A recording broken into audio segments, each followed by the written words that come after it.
Bonjour les amis, c'est le révérend Doumbia, l'ami des jeunes. Bien, aujourd'hui mon adresse est particulièrement envers nos frères et sœurs de la musique, qui font la musique, les artistes chrétiens, etc. C'est juste une idée que j'ai reçue dans mon cœur que je pense qu'il faut partager avec vous. Mes amis, vous savez, la Bible déclare qu'il y a diversité d'appels, diversité de ministères. Mais en réalité, quel que soit ce que nous faisons, si ça n'aboutit pas au salut véritable des âmes, ça n'a pas de sens. Beaucoup de personnes veulent être des stars. Beaucoup veulent aller au sommet. Je croise beaucoup de jeunes révérends. Je vais comment on appelle ça, chanter pour la gloire du Seigneur. Cette phrase est une phrase qui, si elle n'est pas bien utilisée, mes amis, ça va nous faire regretter beaucoup de choses demain. Voyez-vous, c'est facile d'organiser un concert.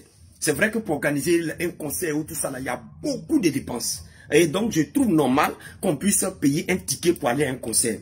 Mes frères, je vais vous donner une idée qui, je pense que ça peut nous aider à gagner les âmes. Je suis allé à des concerts des fois. L'artiste est venu la chanter, les gens ont crié, crié, crié. Et à la fin, on n'a pas été capable de lancer l'appel pour le salut des âmes.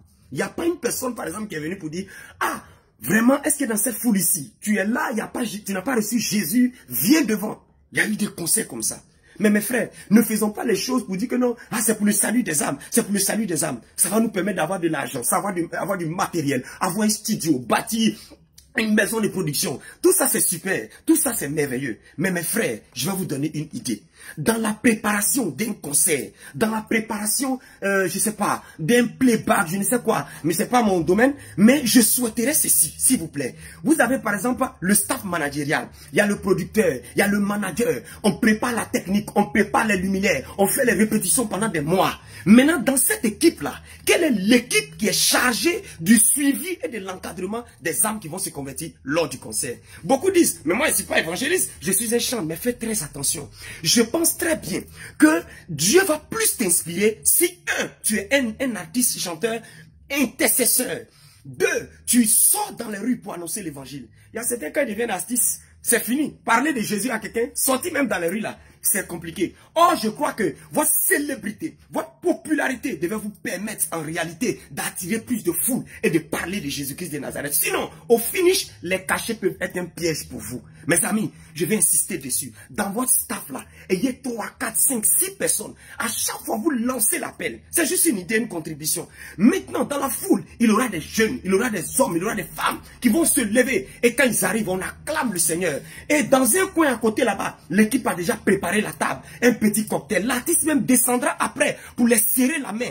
Et l'artiste a un cahier où il écrit le nom des âmes avec les numéros de téléphone qui ont été gagnés à son concert à Paris, en France, je ne sais d'où, je sais pas, en Belgique, en Afrique du Sud, en Côte d'Ivoire, au Sénégal, partout. Et le soir de ta carrière, à la fin de l'année, tu vas dire, oh Dieu, j'ai eu tel cachet, tel cachet, tel cachet, mais au même moment, Seigneur, concert numéro 1, 12 âmes se sont converties, concert numéro 2, 22 âmes se sont converties. Et qu'est-ce qui se passe? Si tu sais que tu ne peux pas les encadrer, maintenant tu les recommandes à des églises locales. Ceci est très important. Sinon, au fini, vous allez voir qu'on bâtit des carrières. Mais en réalité, si on s'assoit au fond de nous-mêmes et on dit rendre témoignage de 10 personnes, de 15 personnes qui par des cantiques ont donné leur vie véritablement à Jésus que tu peux montrer devant le trône de Dieu, ça sera vraiment rare. C'est bon de voir un boom au niveau du rap, un boom au niveau du R&B. Oui, nous apprécions cela véritablement et nous bénissons le Seigneur pour ça. Mais la conséquence directe, c'est que les jeunes qui voient nos frères en train de monter en puissance, eux, ils voient juste carrière, eux, ils voient juste musique, mais souvent, ils ne voient pas le prix qui est payé derrière. Quand le caractère n'est pas été transformé et tout le monde devenir star, vous allez voir, c'est pourquoi au détriment de leur vie spirituelle, certains vont se masturber, mais ils sont dans le domaine. Certains vont regarder des films porno, mais ils sont dans le domaine. Fiers d'être sur les podiums, d'être là, d'avoir des photos sur les affiches, c'est pas mauvais, mes frères, c'est pas mauvais. Mais faisons très attention pour ne pas qu'au dernier jour, Dieu dise, ah, tu as utilisé mon don, mon talent pour te faire une renommée, pour bâtir une carrière. Donne-moi les âmes qui ont été sauvées. Parce que c'est facile de dire, oh, c'est pour le salut des âmes, c'est pour le salut des âmes. Tu sais par exemple que tu es un artiste connu. Où sont tes groupes WhatsApp où tu encadres les jeunes?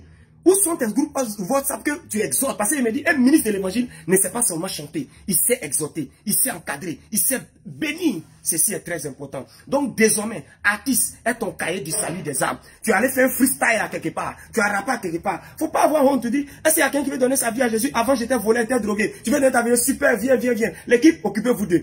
Même si tu ne veux pas entrer en contact avec eux, parce que souvent c'est pas facile, à cause de la réalité des stars. entre parenthèses bien sûr. Mais au moins qu'il y ait un staff qui suit les âmes. Au soir de ta vie, tu vas pouvoir comptabiliser quand Dieu va t'appeler devant le trône. Dans ta carrière de musique, bon, ça t'a eu, tu as pu avoir 55 millions, mais donne-moi les âmes qui ont été sauvées. Et puis tu vois, ça c'est très important. Quand les gens t'amènent des témoignages aussi, tu les conserves dans un livre. Tu sais, quand les âmes sont gagnées, il y a une chose que ça fait. Dieu t'inspire encore des cantiques merveilleux. Frère, c'était ma contribution pour cette génération. Parce qu'au risque de bâtir comment on appelle ça, bâtir des carrières pour finir, on risque d'être des célébrités comme le monde. On reçoit les gros cachets, on chante mieux, on fait les clips mieux, mais à la fin, on se rend compte que vraiment les âmes n'ont pas été sauvées. C'était ma contribution. Que Dieu vous bénisse et dites à un chant que j'ai une bonne nouvelle pour vous. Shalom les amis et nous continuons de prier pour vous. Revoyons cela. Désormais dans ton staff est ton staff d'évangélisation et d'encadrement. Au-delà de la musique, que des âmes soient véritablement sauvées et que ton témoignage puisse sauver un jeune, une femme et un homme. Shalom.